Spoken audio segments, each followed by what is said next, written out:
Yonka Sik still cannot believe it. Her husband Ahmed, a well-known journalist, has been in jail since early March. He faces serious charges, supporting a right-wing nationalist terrorist group that was plotting a coup. Prosecutors say their evidence is part of a new book by her husband, a book that hasn't even gone to print. My husband has been researching this secret organization, Ergenekon, and its activities for 20 years now. All he did was observe that the charges being pressed against these people are not always balanced. We don't even know exactly what my husband is accused of doing. Our lawyer hasn't seen any evidence or proof. It looks like they're still looking for real evidence to use against Ahmet.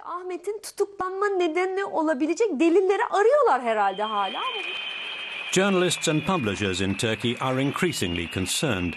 They've organized marches like this one in Istanbul to protest what they suspect is a government drive to suppress the media. Independent newspapers have been intimidated. TV stations have been pressured to cancel critical programs. Journalists like Ertugrul Mavyoglu are now alarmed that authorities are even taking steps against books that haven't been published yet. He too has had visits from police who wanted to search his computer.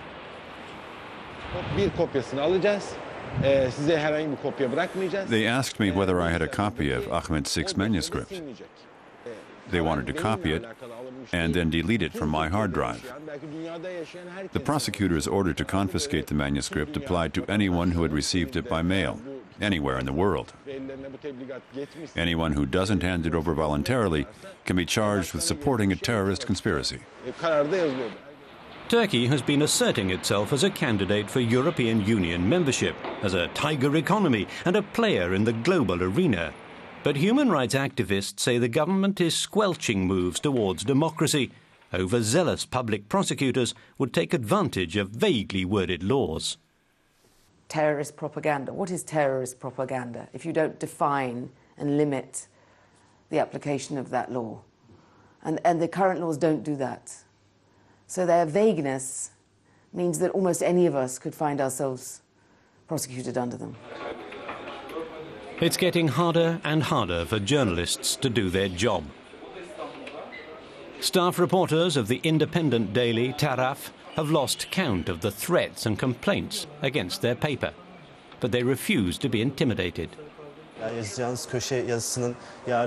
you've got a visit by the public prosecutor in the back of your mind every time you write an editorial, it can be very unpleasant. But you have to learn to live with it. After all, everyone in Turkey has realized by now what's happening to freedom of the press here. And not just one or two, but 64 journalists are now in prison. Not only journalists have been affected. It's believed the police eavesdrop on about 80,000 telephones, many of them without any court order. People have started talking about a police state. Yonka Sik is certain that her telephone is also bugged, but that doesn't stop her from trying to organize support for her husband, a journalist who, she says, is being treated like a hardened criminal. He's allowed to get exercise in the prison courtyard just 1 hour a day, and he's only allowed to talk with his cellmate. When I visit him, we're usually separated by glass and have to speak by telephone. Sometimes they let us sit together at a table. Then we can hold each other's hands for 1 hour. Sometimes Yonka Sik thinks the whole thing is just an absurd misunderstanding that will soon be cleared up, but her hope is fading with every additional day that her husband spends in jail.